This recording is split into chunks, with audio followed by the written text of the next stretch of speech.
Find the velocity at the top of circle. ये जो block है जो यहाँ से चला और यहाँ पे पहुँच गया, तो पूछ रहा है कि इस पॉइंट पे यहाँ पे इस ब्लॉक का कितना वेलोसिटी होगा। इस क्वेश्चन को अप्रोच करेंगे, इसके लिए हमको दो कॉन्सेप्ट पहले पता होना चाहिए, एक COME conservation of mechanical energy और दूसरा concept of vertical circular motion में। ठीक है, तो अप्लाई करते हैं, देखते हैं। देखो मेरे को इस पॉइंट पे क्या निकालना है, वेलोसिटी निकालना है। ठीक है, तो क्या करेंगे पहले, देखो यहाँ से यहाँ रेडियस R हो गया, ये ब्लॉक वेज है, इसका हाइट h है, यहाँ पे ब्लॉक m मास है। ठीक, तो देखो यहाँ से यहाँ तक इसको ज्वाइन करो और इसको ज्वाइन करो। ठीक, और इस यहाँ से इसको x मान लो, इस टॉप ऑफ बेस से टॉप ऑफ सर्कल के बीच का डिस्टेंस मान लो x है, x मीटर कुछ भी हो सकता है। ठीक, अब देखो लगाएंगे, पहला COME देखेंगे, क्या करेंगे, कंजर्वेशन ऑफ मैकेनिकल एनर्जी लगाएंगे। तो कंजर्वेशन ऑफ मैकेनिकल एनर्जी लगाने के लिए क्या करना पड़ेगा मेरे को, पहले कंजर्वेशन ऑफ मैकेनिकल एनर्जी लगाने के लिए क्या करना पड़ेगा, देखना पड़ेगा कि क्या है। तो देखो कंजर्वेशन ऑफ मैकेनिकल एनर्जी क्या होता है, इसमें होता है ना कि या तो पोटेंशियल एनर्जी का लॉस होगा या तो काइनेटिक एनर्जी का लॉस होगा। तो कौन कैसा है उस पर डिपेंड करता है किस रेफरेंस फ्रेम को मानते हैं। तो देखो मान लो यहाँ पे हम रेफरेंस मान लेते हैं x, यहाँ पे ये मेरा रेफरेंस फ्रेम है, इसको मान लो x, तो जो कि रेफरेंस फ्रेम है उसको मान ली। ठीक, रेफरेंस है। ठीक है, ये मेरा रेफरेंस फ्रेम हो गया।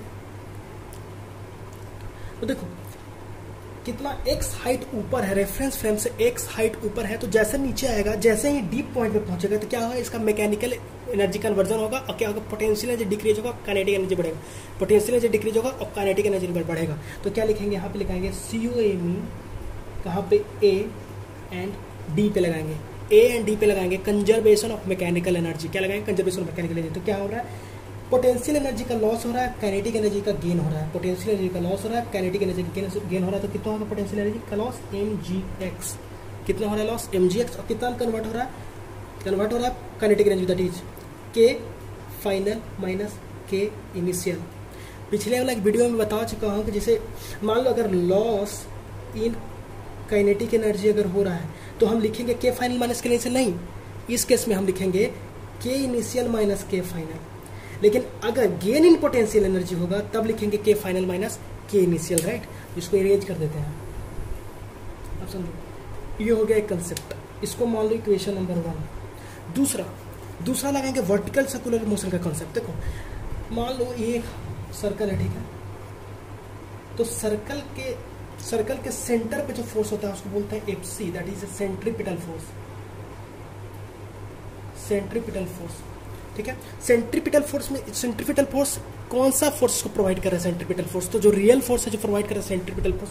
तो देखो इस ब्लॉक, यहाँ पे ये ब्लॉक रखा हुआ है, इसको समझो, ये ब्लॉक मान लो यहाँ पे, ठीक है, यहाँ पे ब्लॉक रखा हुआ है। ठीक, तो इस ब्लॉक यहाँ पे इसका सेंटर है, तो सेंटर की ओर कौन सा फोर्स, एक तो नॉर्मल लग रहा है n, एक रियल फोर्स नॉर्मल लग रहा है, और दूसरा इस ब्लॉक का वेट जो कि mg, वो भी तो डाउनवर्ड लग रहा है ना सेंटर की ओर, दोनों तो डाउनवर्ड ही लगेगा, दोनों डाउनवर्ड लग रहा है। तो एक तो उसका वेट हो गया खुद का, एक नॉर्मल रिएक्शन जो सरफेस प्रोवाइड कर रहा है ब्लॉक पे। तो यहाँ से कंसेप्ट होता है कि नॉर्मल रिएक्शन होगा, देखो normal reaction plus weight of block is equal to mv²/r। आया समझ में, mv²/r, एक सेकेंड इक्वेशन हो गया। ठीक, और यहाँ पे बताया हुआ है कि जो नॉर्मल रिएक्शन है ना वो वेट के बराबर ही है, जो नॉर्मल रिएक्शन है वो ब्लॉक के वेट के बराबर ही है। तो क्या करेंगे, इस इक्वेशन को पुट कर देंगे इसमें, तो इसको मान लो इक्वेशन 1, इसको मान लो इक्वेशन 2, इसको मान लो इक्वेशन नंबर 3, राइट। फ्रॉम लिखेंगे, फ्रॉम इक्वेशन 2 एंड 3 से क्या करेंगे, थर्ड इक्वेशन को सेकंड में पुट कर देंगे। तो जैसे पुट करोगे तो नॉर्मल की जगह mg लिखोगे तो हो जाएगा 2mg इक्वल्स टू mv²r।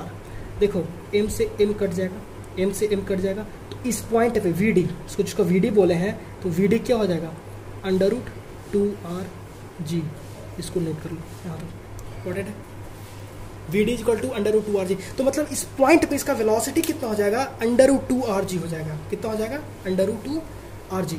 तो बोल रहा है कि अब फ्रॉम द बेस इसका हाइट कितना होना चाहिए। सेकंड क्वेश्चन कि इस फ्रॉम बेस टॉप से लेकर के ब्लॉक का हाइट कितना होना चाहिए कि कम से कम इसका वेलोसिटी √2rg हो जाए, तो कितना हाइट होना चाहिए, तो वो हाइट निकालेंगे। ठीक है, तो इसको इरेज कर लो, यहाँ तो कि वीडियो निकाल दिया √2rg, पहले तो वेलोसिटी निकाल दिया, यहाँ पर कितना होगा। अब कंसेप्ट लगाएंगे कंजर्वेशन ऑफ मैकेनिकल एनर्जी का, और कंजर्वेशन ऑफ मैकेनिकल एनर्जी लगा करके हम ये एक्स हाइट निकालेंगे कि कितना हाइट होना चाहिए टॉप ऑफ वेव से लेकर के टॉप ऑफ सर्कल तक, कि ये कंप्लीट यहाँ तक पहुँच जाए हाफ रिवॉल्यूशन कर करके, और इसका वेलोसिटी यहाँ पे √2rg हो जाए। ठीक, अभी रेंज करते हैं, ये याद रखना, यहाँ पे लिख दे रहे हैं vd is equal to velocity at the top है √2rg।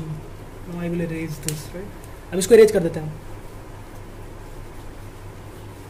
ठीक है। अब देखो mgx final kinetic energy minus initial kinetic energy, यहाँ पे इनिशियली u 0 है तो इनिशियल काइनेटिक एनर्जी 0 हो जाएगा, तो यहाँ पे mgx इसके बराबर हो जाएगा k फाइनल का, और k फाइनल क्या होगा, हाफ m vd का स्क्वायर।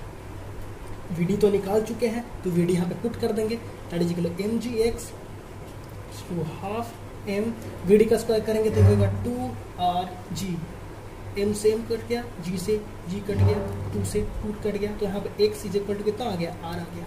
कितना होना चाहिए, x is equal to r हो गया, x is equal to r हो गया। तो फिर बॉटम से कितना हाइट होगा, तो बॉटम से कितना होगा, देखो यहाँ से यहाँ तक हाइट है r, यहाँ से यहाँ तक height r, because r is the radius, तो r plus r 2r, r plus r 2r, और यहाँ पे हो गया x, तो टोटल कितना हो गया, टोटल h हो जाएगा 3r। बिकॉज देखो ना, टॉप से रेडियस यहाँ पे होगा तो ये r डिस्टेंस हो गया, यहाँ से टॉप तक r डिस्टेंस हो गया, और ये x दिया ही हुआ है टॉप से लेकर के, तो कितना r है, तो टोटल कितना होगा, h is equal to r plus r which is equal to 3r। तो बॉटम से कितना हाइट होना चाहिए, 3r होना चाहिए, कि उसका वेलोसिटी हो जाए √2rg। तो इस पॉइंट पर वेलोसिटी होगा √2rg। Thank you.